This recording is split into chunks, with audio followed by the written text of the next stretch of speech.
let me just apologize in advance for the audio quality of this episode.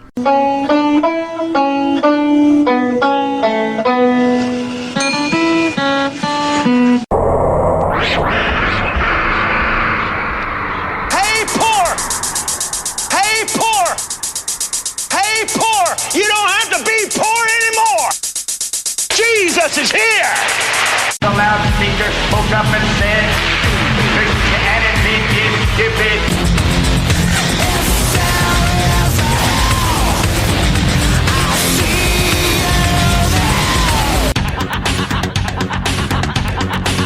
Greetings, fellow worker slaves.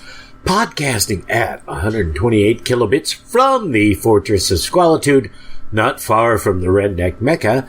This is the Atheist in the Trailer Park podcast. I'm your host, Tucker. Professor Fuzznuts is off somewhere, leaving me alone, for which I'm grateful. Yes, it's a podcast hosted by a guy and his cat. Get over it. This is another of the this is the second of at least 3 episodes related to ReasonCon. This is the conversation Chris and I recorded on our way back from ReasonCon, and I will go ahead, as I've already done, but I'll do it again, and apologize for the audio quality. What happened was, when we recorded this, it was fairly early on in our trip home, and it was raining. Now, neither Chris nor I, at the time we recorded this, realized that we would be stuck for 4 goddamn hours on the interstate, some 20 miles from the Tennessee state line, because Bubba had to roll his semi, because, Jabus or whatever. Anyways, so we recorded it while we were going along the road, and the audio was less than perfect. Partially that's my fault, because we were using my iPod, and there were things I could have done to have better audio quality, and I didn't think of them at the time. And presently, I just don't have the fucking time to completely clean up the audio to hugely normal levels. If I had the time to play with the shit, I could actually get it so that it was halfway decent. But I don't have the fucking time. So, I have done the best I can to get it cleaned up, and I've passed the file along, so if you listen to Chris's podcast, you will probably get a better version of it there, because Chris is going to have some folks who, in theory, at least have more time to tweak it than I do. But if you don't listen to the Podunk Polymath podcast, then, this is the best you're going to get. If you're somebody who, say, for example, listens to this show on your commute to or from work, and you don't have air conditioning in your car, so you have the windows rolled down to keep you cool, just go ahead and skip this episode. Pick a time when you aren't going to be driving with the windows down to listen to it, because you're not going to be able to hear much of anything. I have done, as I said, the best I can in the time I have to clean the audio up. It is still far from perfect, and I really don't know how it's going to impact things when I do the final processes for this episode, because, I've recorded this, I'll merge it with the other file, which is Chris and I talking in the car, and then I'll do a few settings to try and clear everything up and do it a little better, but you may end up with absolute garbage. garbage. I don't know. I will check it when it gets done, but, I can't listen to a whole hour episode of this show to see if it comes out perfect. I just don't have the fucking time. So, but I've done my best. Like I said, if you listen to the Podunk Polymath, you may get a better version of it later on in the near future. No promises. Also, I would recommend listening to this at normal speed if you listen to it at high speed, usually because there's some weird audio clippings and that I can't get rid of just because how the file is and the fact that I fucked a few things up. On the plus side, I have managed to listen to the interview I did with Shelley Segal at ReasonCon, and that sounds fine. Without any post-processing on it whatsoever, it really does sound very, very good. So, once I start tweaking it and cleaning certain things up, it will no doubt be vastly superior to this episode. So, don't worry that the next one you're going to get is, well, not the next one, because the next one will probably be me in America talking about ReasonCon, because, white people are stupid. But at any rate, that's that, and now here's Chris and I talking about the fun we had at ReasonCon.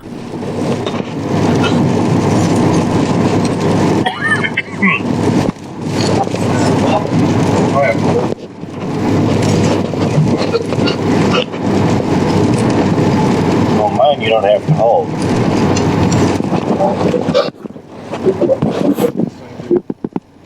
Okay. Alright.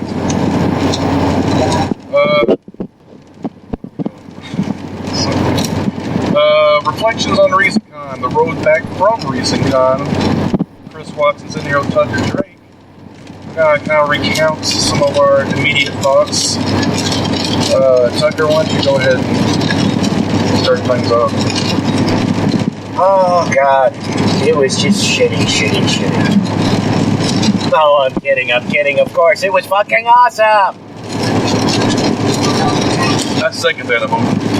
I mean, how can you call it shitty when at, 1 o'clock in the morning, you're in the same room, which just happens to be your room, with Neil. With Neil? With Noah. Heath. Cecil. Yeah. There's a ton. I can't even remember. God damn, there was so many fucking people in our room the first night. Yeah, the first night. So I had initially thought of doing the Food on Polymath podcast Party Palace. Kind of a joke. I was like, maybe I'll get maybe 10. I was at 20 just, and I was overshooting on that. But, as things usually will, it started off like 6 or 7 maybe. And then somehow word started spreading. Next thing I know, Noah's coming in the motherfucker. Briss was in there. Aiden, of course. Fucking Shane was there. Lucinda was there. Lucinda. People I've never seen in my fucking life. Which is cool. That's kind of the point. I mean. Yeah, and we had Daniel from Countrified Free Thought. Yep, Daniel. Big Bang Benny McGee was there. Ari and Jeremiah were there. So it was basically just an all-star game in the room. And they weren't there. They didn't pop in and pop out. They were there for a couple hours, I think. Yeah, it's a miracle nobody called security on it or some shit. Well, apparently we had the entire floor wing. I figured it was something like that. Yeah, no, they put us all in the entire wing, and at the very least, and I think we may have they may have just closed the hotel to anybody else because I noticed this morning or this afternoon when we had to go back because somebody hid your laptop. The parking lot was fucking empty. Yeah, there was like, just enough cars to cover the people who worked there. It seemed like or maybe one or two other people, but there was not. There was nothing there. Yeah, I kind of figured that was the case. Yeah, because at the party palace, there were people out in the fucking hallway and shit. No, they were out in the hallway, and whoever was in the room next to us was in there. And I don't know who that was. Oh, those two chicks I told you about who checked in to the room up, sort of catty corner to ours. Yeah. I got to talking to them. Oh, really? How'd that go? Oh, that was really interesting. I got to the one I got to talk to more than the other, and I didn't get a chance to talk to the other one. But they were the one I got to talk to. She was short. And she was sort of she was dressed in sort of a Rosie the Riveter kind of outfit. I mean, she had her hair, she had her hair in the red hair chick. No, she had blonde hair, but she had a polka dot red headscarf with white polka dots on it, like Rosie the Riveter did. And she had a T-shirt on that had Rosie the Riveter on it, so it was obviously she was going for that aesthetic. Got to talking to her. She had 5 kids, and she was raised in some kind of fundamentalist, whacked out religious thing, and she had 5 kids and was doing the whole, stay-at-home mom bullshit, and because she wanted to educate her kids, she started doing all this stuff to better educate herself so she could homeschool the kids, and that started building conflict with her. And then she decided, well, I need to get I need to get a college degree. So she went and got a college degree, got her master's, and got her doctorate, and then just said, fuck this shit, I'm out of here, and flew off, her husband and all the kids. Or not the kids, but her husband and the whole religious thing. And I forget what her degree was in, but she was talking, and her oldest son is 21. She had 1 boy and 4 girls, I think is what she said. Or maybe that was how I think that was how she did it. I think that was her, not her parents. But yeah, she was really, really smart and clever, and I unfortunately cannot remember her name because I was 3 sheets to the wind, and I didn't get to talk much to her friend. It did seem interesting, but I know what got me talking to Rosie the Riveter gal so much. She's related to Timothy Leary. Oh fuck!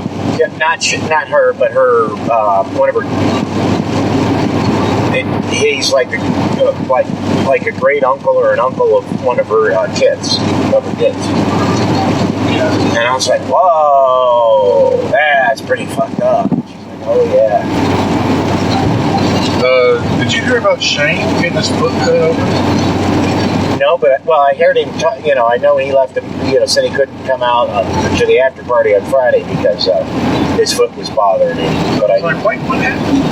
Apparently, somebody broke glass and he stepped on it. Well, I found a broken beer bottle, or part of a broken beer bottle. And she narrowly drank it. I don't know. He cracked it. Nobody broke it. I don't know. But Robin and Callie with an E were there. The Union City gals. I don't know. Yeah, there was a whole lot of people whom I've only met on Facebook who were there that I got to hang out with, which was awesome. And I got to hug Shelley Stahl, and I recorded an interview with her.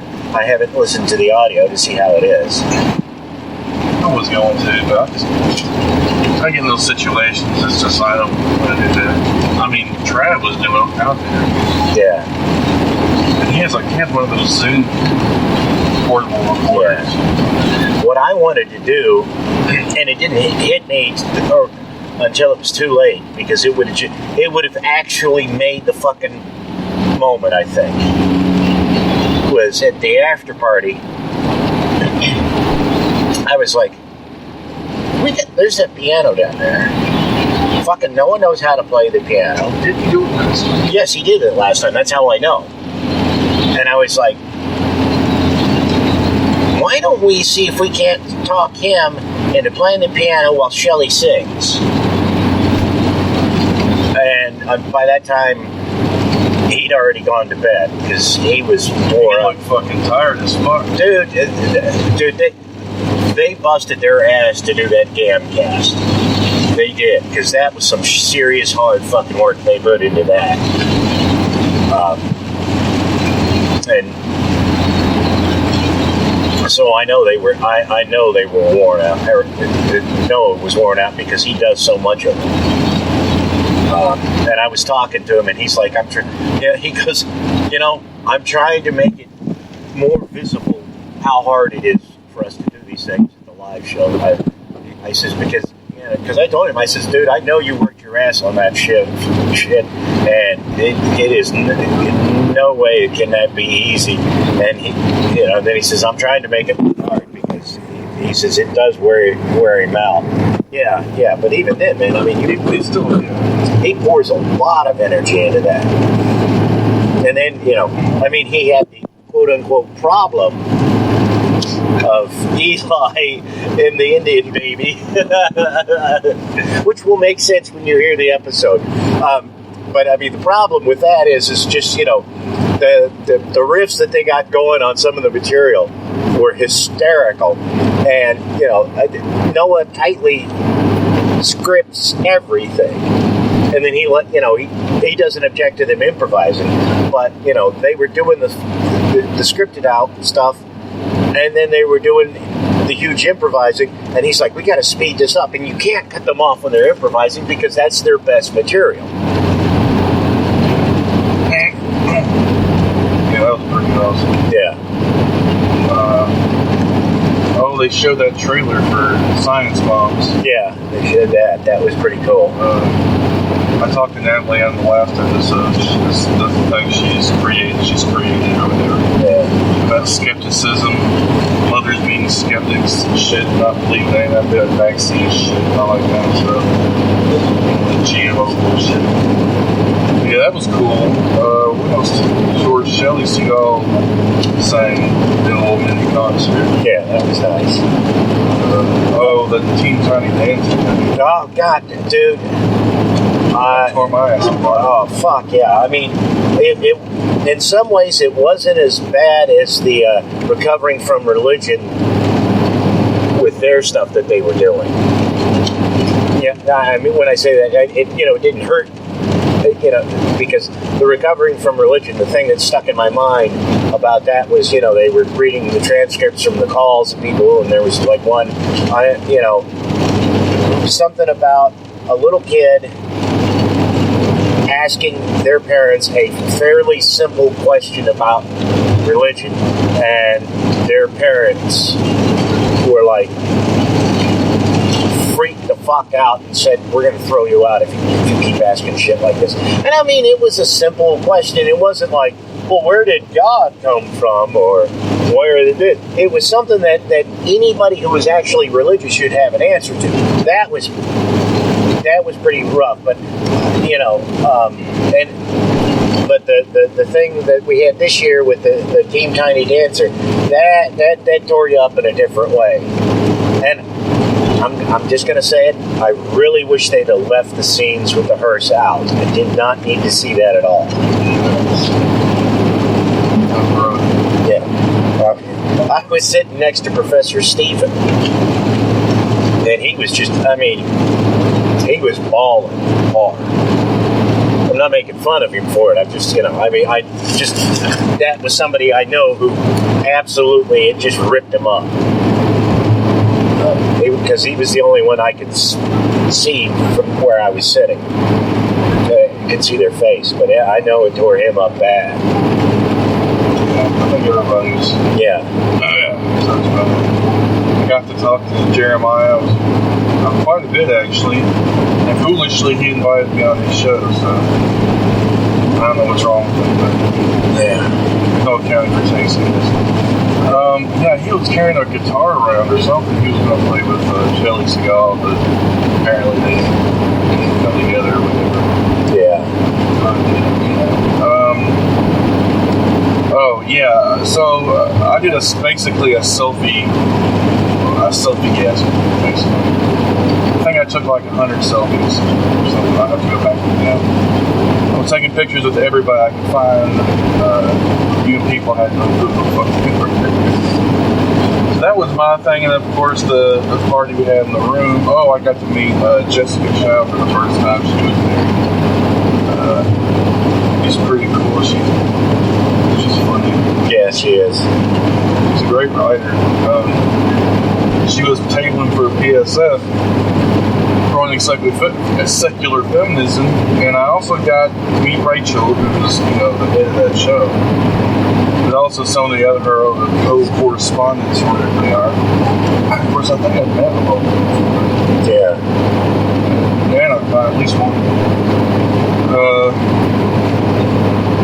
What was I going to say? Gene Elliott. I got to meet the organizer. Of course, I've met him before. Yeah. They really bust their ass to make this shit. Yeah, he really did over and above, really, what you would expect of somebody to do in that. I mean, and Rachel's like part of it, and she just had fucking back surgery. And she was still like doing shit. Yeah. I'm like, Jesus Christ. And Gene was telling me that he had all kinds of preachers messaging him saying, I want to debate Aaron Ra, I want to debate. And he's like, the people we invite here, I want them to have a good time. Yeah, that's what it's for. And he says,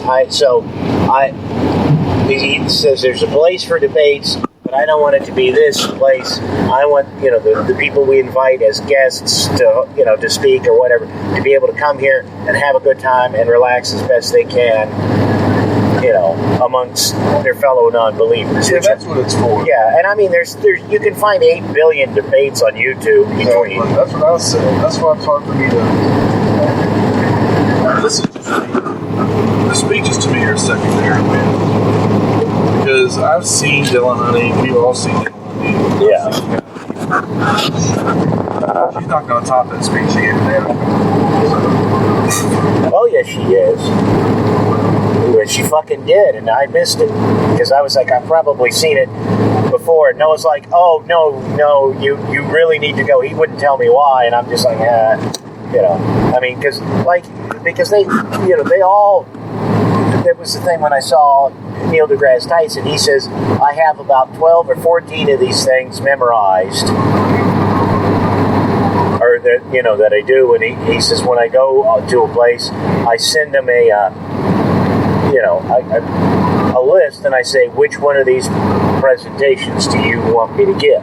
Oh, and there's the Stuckies. I didn't know they were still around.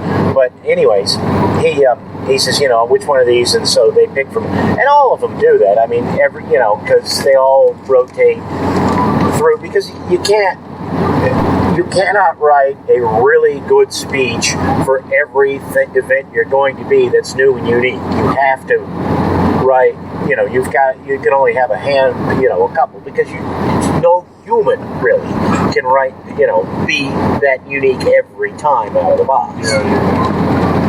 yeah. And they so I kind of skipped some of them. I mean, I had to see Lawrence Krauss because I saw Neil deGrasse Tyson, so it's like I got to see Krauss, which I was glad I saw, because that was pretty fucking amazing. I will say, Saturday I slept till 11 because, anxiety coming in. It took me a little while to get past that. Same thing Sunday morning, which I'll have to do it. But once I finally got going, everything seemed great. Well, so I'm trying to think. Yeah, I missed Aaron Rock. The only person I saw was Lawrence Krauss. But like I said, I go more for the that's camaraderie. Yeah. But I mean, what else? Oh, we went to Outback. But first we went to Outback with, goddamn. It was everybody practically. It started out being you, me, Jessica, and Trav. Or was it not Trav? No. It was. You're thinking of William Ferguson. Everybody. Yeah. Yeah, for Trav. And then after we get there, fucking all kinds of people start rolling in. Callie, Celeste, Bobby C, Miss Ashley, Jim Dobler. I don't think Bobby C was there. No, you're right. Not Bobby. She was getting. Yeah, Miss Ashley was. He may have been there at the beginning, and then when it took so long, he went back because I thought he was there for a bit. But it doesn't really matter. I'll put pictures up so if he's in it, we'll know. If he's not, and then we had Jean's wife. And one of her friends was there, whose name I don't remember. Was He-Man there? It probably was. And they were at the other table. Yeah, and I think Trav was at the other table. I don't know because I think it doesn't matter. Well, whatever. But that was, I had a good enough meal. And, the food was okay. The service was absolute shit. I should have modified. The only reason I said good meals because we were around cool people. The food was just shitty. Well, it was just average. Yeah, it was typical Outback, and it took them at least an hour to seat us. That long? Yes, it was that long. And, when we got in there, they said, it'll be about 5, because as other folks started joining, showing up in the lobby, they said, can you do this with the tables? And, goddamn it, we went with the Scenic City Skeptics folks. Yes, they were there. Because you remember, you made the crack. Oh, you guys still hold hands. How cute.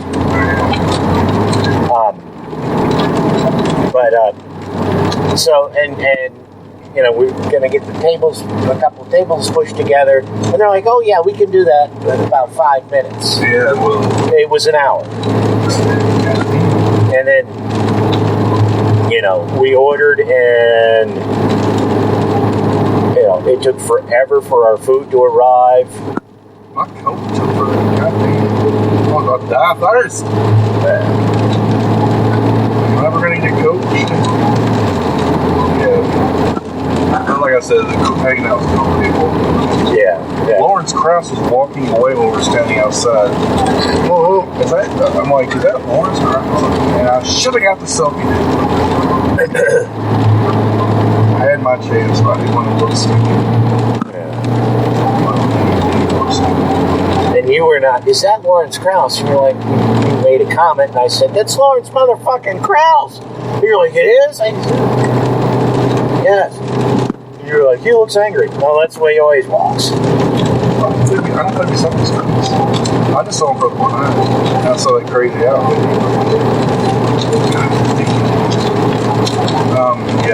So that was interesting. Yeah.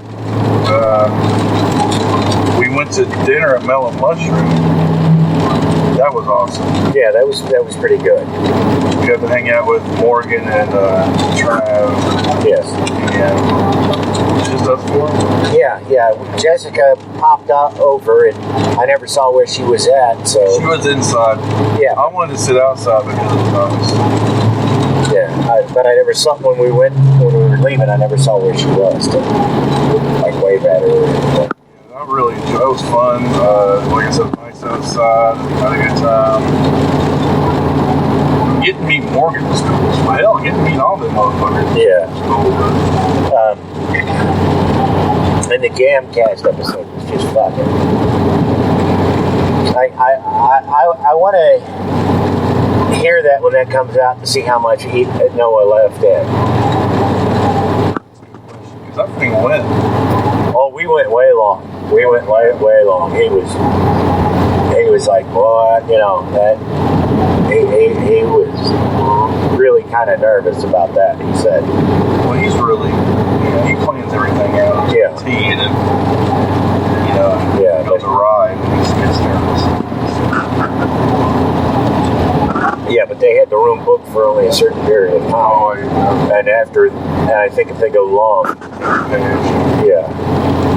So, which, I guess if there was going to be somebody else using the room, that would make sense, but there was no other convention in the hotel.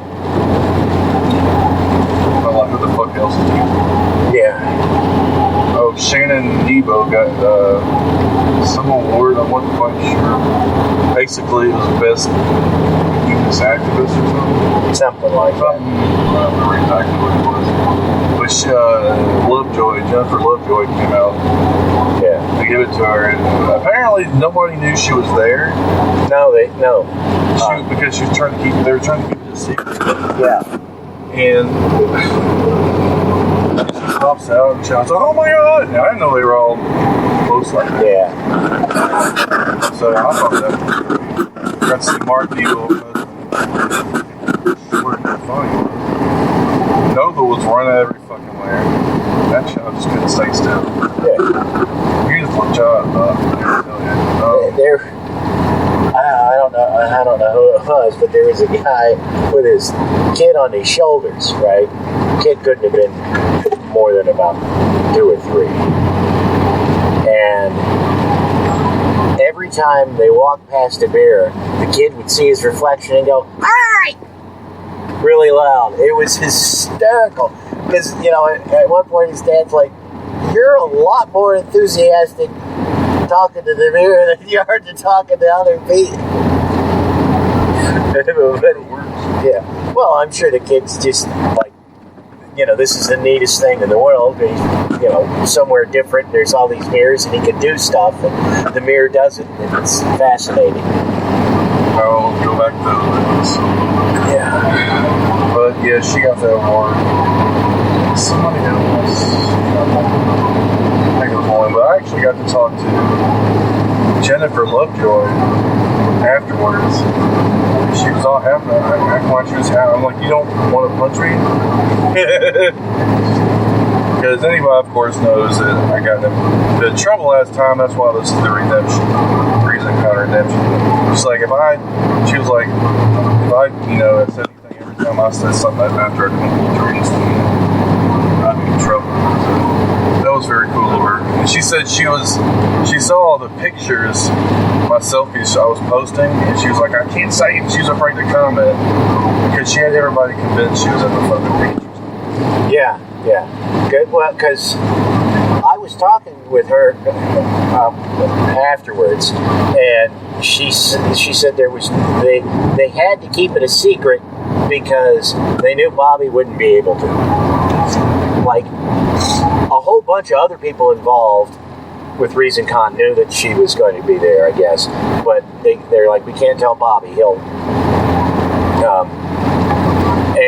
So she. And Bobby said he knew he was, because he was standing there while they were playing the video, and he saw her husband, and he's like, "Oh, what the fuck is up with this? Why, And then right after that, she walked in, and he's like, "Oh, fuck me, you had me." You fucking played me. Yeah, that was pretty awesome. Oh, God. And so, the first night, before the party migrated to our room, everything was dying down in the lobby, And I was standing there with Bobby C, Miss Ashley, Noah, Lucinda, and somebody else. I forget who else. And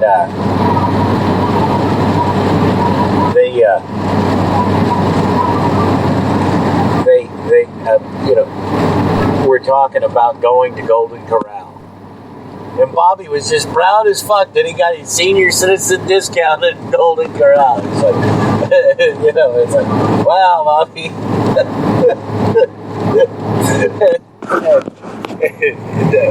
Noah was ribbing on him. And that's when I'm like, now, it was just us, and it was like, I'm going to go wander. And that's when I ended up in the room. And then, I don't know, 15 minutes, half an hour later, fucking knock on the door. Noah! Lucinda!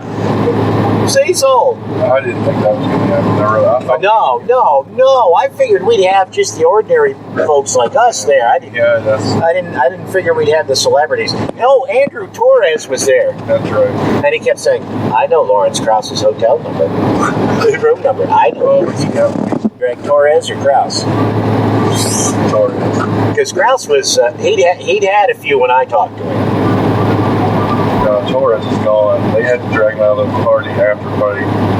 Which you probably need to talk about the after party tonight, Saturday night. Because that was crazy too. Because I don't remember there being that many people last time. No, there was more. And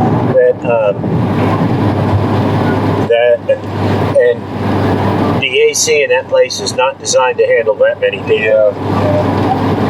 And the problem we had was, after we filled it up and it got real warm and people wanted to migrate outside, it started pouring buckets. So you couldn't really be outside. But it was, man, there was so many fucking people. I had such great conversations with people. Yeah.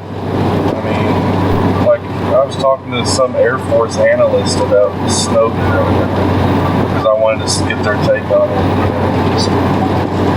The beard, man, I'm going to tell you right now, the beard got me some tension because they see me with the beard and they're like, hey, you're going to touch your beard. Of course, that's not the only thing they want to touch, all right? Okay, but, yeah, it was great for hobnobbing different people. I think I met, I lost count.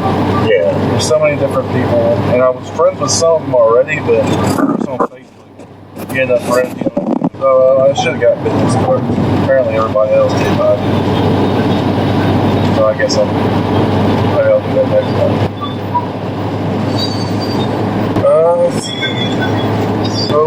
Just overall, definitely, I'm still kind of, for one thing, a little hungover, but I'm still kind of just trying to process it. Yeah. Because it was just so much. And the big bummer was that Joe couldn't make it. Oh, fuck me. And the real pisser was, what?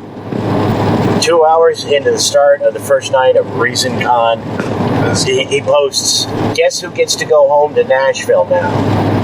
Because whatever they needed to send him out of state for his job, they didn't need him there anymore. And it's like, fuck, dude.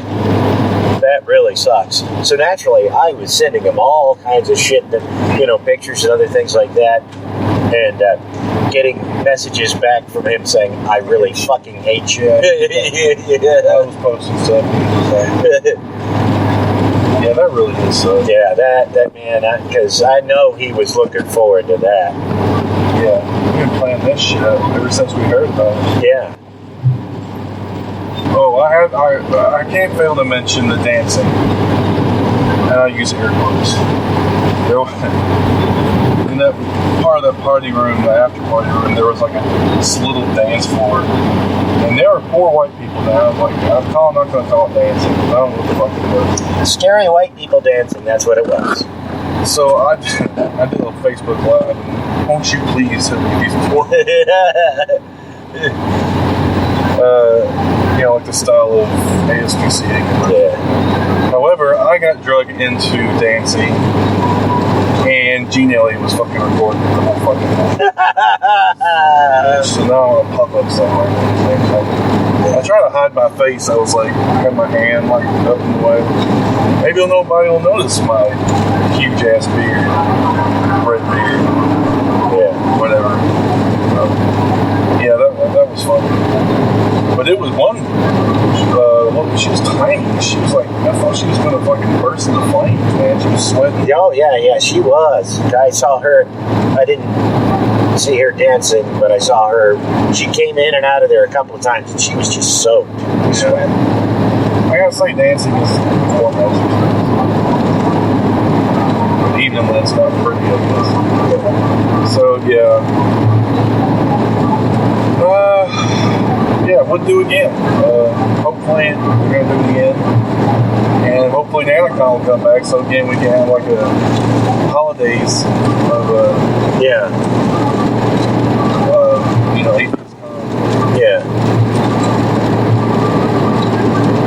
on Cass we got to meet. Cass, oh shit, I forgot about that too. I tracked Cass now. Yeah. Because he said he was hiding out. I'm like, what? I didn't know you were here. He said he was hiding out the river. So I found him outside smoking as he's wanting to do. I was like, oh shit, I've been wanting to get a picture with all the Tennessee podcasters. Joe over there. Yeah. So I found you, and I found that them two were walking in the area, so I grabbed them. We got to get a picture. I don't know if I will turn that and see it. Of all of us, so I thought that was cool. Scenic City Skeptic can't hold liquor. Either one of them. One night they switched out. One night he was fucked up as hell. The next night she was. Well, you enjoy it, honestly. Yeah. I was glad to see him. And he brought me some vinyl cut of the Podunk Calling map. However, I thought that was cool. Yeah, that is. And he gave me a sticker, Scenic City Skeptic sticker. They had 5 times fun. So I was glad to see them. I'm glad they got to go to that. I think everybody should. We need all the podcasters we can get. Yeah. Especially in the South. So. Yeah. Well, and you know, I mean, there's 80 kabillion religious-related podcasts out there, and so we need to be able to match them one for one. Really. Problem is, every church has their own fucking thing. I know, but we still need to try. And so yeah, I guess that's anything else? I think we covered most of it. Well, you know who didn't show up to the Party Palace, and we need to figure out a nice way to give them hell about it. Callie. Oh, Callie and Celeste. we forgot about that. Callie proposed to Celeste. Yes. I wasn't there for that. There's pictures galore. Yeah. She was showing everybody her ring. Yeah, and I guess everybody involved with ReasonCon had known for a year almost that was going to happen, except Celeste. That's another. How do they keep those secrets? Yeah. So yeah, that was. Oh man, that was another moment. Very emotional. Which I was there. But like I said, there's pictures. I'm sure it's fun too. I got off track. Oh, Callie. Why didn't Callie show up at the Party Palace? I was going to say maybe they were too busy doing the other thing, so I wouldn't blame if they weren't. You know? Yeah. For what, because of the proposal thing. So I wouldn't worry about that. No, I know. Who? Marissa. Marissa McCool. Yeah, which one was she? Oh. Purple hair. Really loud. Yeah, she was there.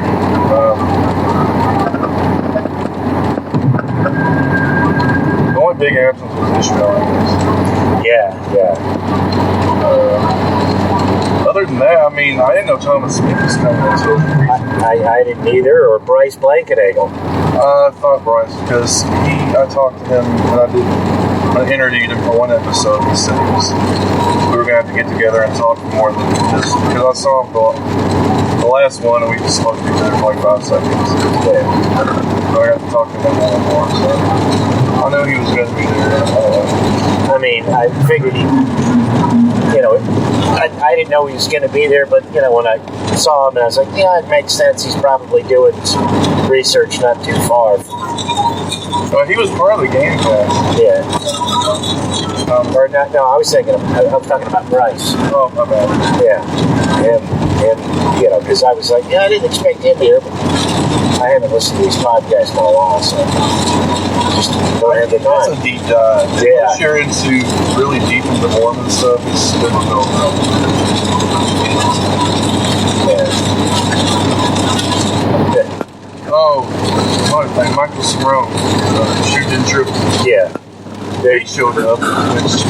He came all the way from Buffalo. And dude, he got there at 4 o'clock on Saturday morning because he wasn't going to take his daughter out of school so they could leave early and be there on Friday. Yeah. And I was like, dude, I would have fucking. So yeah, good to see him. I don't think anybody knew who he was. I knew who he was. Yeah. And he cut his hair short, so that kind of throws people off. So yeah, he did a toast for his wife died 12 years ago or something. Yeah. So I put a video up on I saw a photo. He was there for a brief time. Yeah, I saw a photo, yeah, I don't know, he got some surgery, but he also, what was he sick on? I don't remember exactly. I think he had kids or some sort. I don't know all the details. I know he's had a pretty rough personal time with legs, so. Of course, McTaggy, Deborah. Yeah, she was there. So was Beth. Yeah.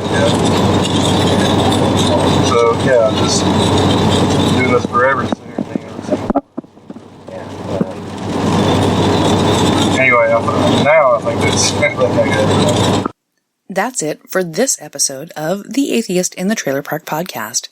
You can subscribe to the show on iTunes, Stitcher, as well as just about anywhere else podcasts can be found. Many of the episodes are also on YouTube. Follow the show on Twitter. @TParkAtheist is the show's Twitter handle. It's on Facebook at facebook.com/trailerparkatheist.com. If you happen to like the podcast, please rate it on iTunes. If you'd like to support the podcast, there's a donate button on the show notes page. You can support it via Patreon at patreon.com/TNTucker. Thanks for listening. Say goodnight, Fosnots. All I know is this violates every canon of respectable broadcasting. Damned cat.